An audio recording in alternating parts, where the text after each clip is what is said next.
Imagine this: a cherished porcelain vase, hand-painted with intricate details, sits proudly in a home in 19th century Japan.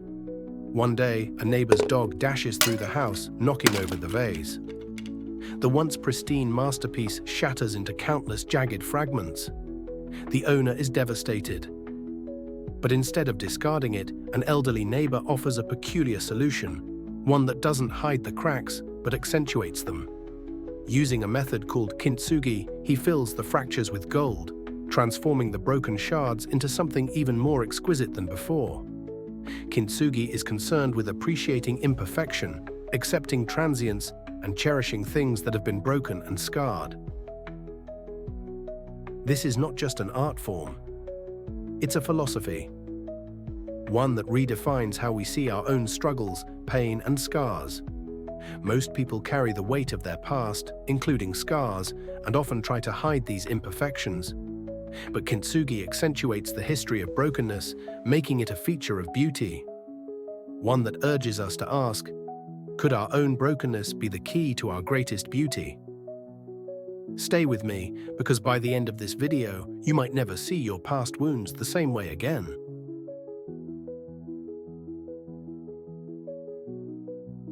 Kintsugi, meaning golden joinery, emerged in the 15th century when a Japanese shogun, Ashikaga Yoshimasa, broke his favorite tea bowl. When the repairs using metal staples looked unsightly, artisans sought a new approach.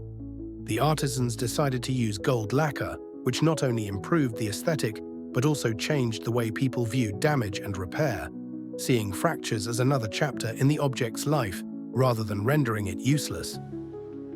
The result? A bowl that didn't just recover from damage, it became more valuable because of it.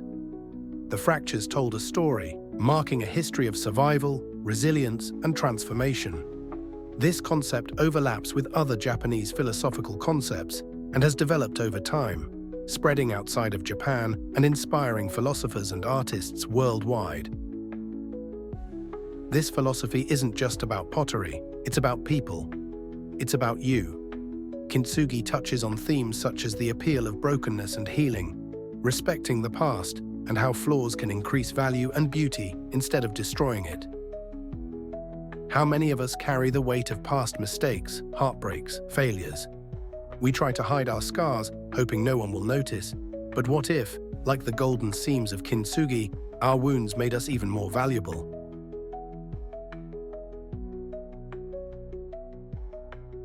Kintsugi is deeply intertwined with Wabi-Sabi, the Japanese philosophy that embraces imperfection and transience. Old pottery, for example, tells a story through signs of wear and tear that indicate its history, and when the method of Kintsugi is applied, the cracks accentuated by gold highlight the fact that it had been broken and repaired. Think about an old leather suitcase, worn from years of travel. The faded edges, the tiny scuffs, the creased handle, it tells a story of countless journeys. Or a person's face lined with wrinkles, not signs of aging, but maps of laughter, struggle, and wisdom earned through time. The Stoic philosopher Marcus Aurelius described the beauty of decay in his Meditations, noting that even nature's inadvertence has its own charm and attractiveness. Our society glorifies flawlessness, airbrushed perfection, curated lives on social media, an obsession with youth.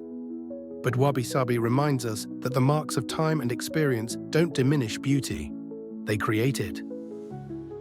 Now ask yourself, what scars, physical or emotional, are you hiding? And what if those very scars are what make you uniquely beautiful?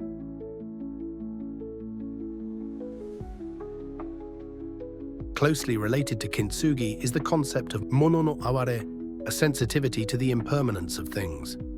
It's the fleeting beauty of cherry blossoms before they fall, the last warm glow of sunlight before dusk, the nostalgia of an old song that brings back memories you can never relive.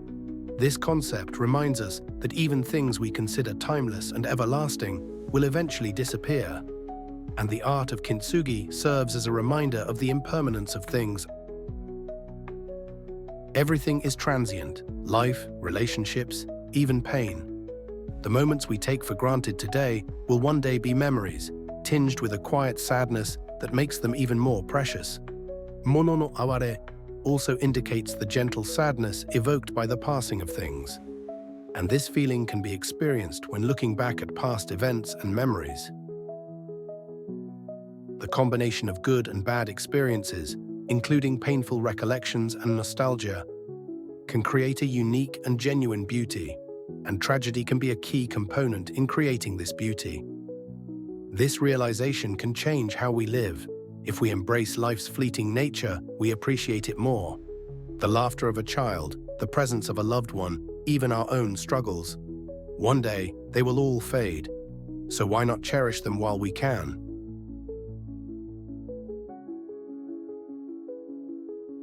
A broken vase can still have a life to live, and the question is how to approach this situation, whether to disguise the cracks and bruises, lay in pieces, or wear them with dignity as they show an authentic story. After the devastation of September 11th, there was a debate. Should the ruins of the Twin Towers be erased or memorialized? The answer? Both. Today, at Ground Zero, two voids mark where the towers once stood. Water cascades into their depths, a symbol of both loss and resilience. Names of the fallen are inscribed, ensuring they are never forgotten. Rather than hiding the scars, they were transformed into a monument of remembrance and strength. We all have our own personal ground zeros, the moments when life shatters, the heartbreak that crushed us, the dream that never came true, the loss that left an empty space in our hearts. But like Kintsugi, we have a choice. We can bury our pain, pretending it never happened, or we can highlight our scars with gold, wearing them as proof that we survived, that we overcame. So ask yourself, what is your gold lacquer? What strengths have emerged from your struggles? How has your brokenness shaped you into something stronger, wiser, more compassionate?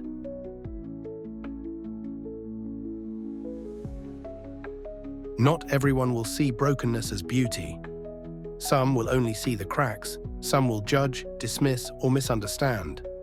And that's okay. Because beauty is subjective. And self-acceptance isn't about seeking validation, it's about knowing that your journey, scars and all, has value.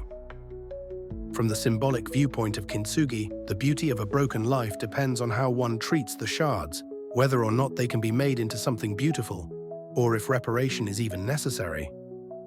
Perhaps simply reflecting on life's adversity, not as valueless but as setbacks and tears strung together by a golden thread, might be enough to see its beauty. Maybe your healing isn't about erasing the past, but about redefining it. Maybe the hardships you've faced are not burdens, but brushstrokes in the masterpiece that is you.